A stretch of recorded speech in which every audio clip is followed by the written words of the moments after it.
ইসরায়েলের প্রধান বিমানবন্দরে ফের ক্ষেপণাস্ত্র হামলা হুথির। ইসরায়েলের বেন গুরিয়ন বিমানবন্দরকে লক্ষ্য করে দুটি ক্ষেপণাস্ত্র হামলা চালানোর কথা জানিয়েছে ইয়েমেনের হুথি। গাজায় চলমান ইসরায়েলি আগ্রাসনের কারণে ওই এলাকায় উত্তেজনা বৃদ্ধির প্রেক্ষাপটে মঙ্গলবার এই হামলা চালানো হয় বলে দাবি গোষ্ঠীটির।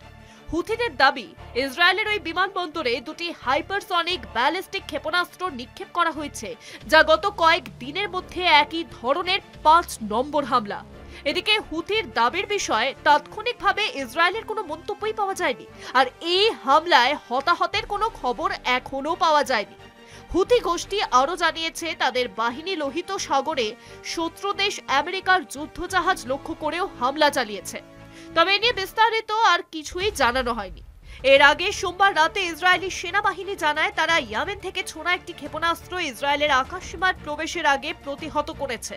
স্থানীয় সংবাদ মাধ্যমের তথ্য বলছে, ক্ষেপণাস্ত্রটি ইসরায়েলি আকাশসীমার ভিতরে ঢুকতেই গুলি করে মাটিতে নামানো হয়েছে এবং ইন্টারসেপ্টর ক্ষেপণাস্ত্রের টুকরো ইসরায়েলি ভূখণ্ডের ভিতরে পড়েছে।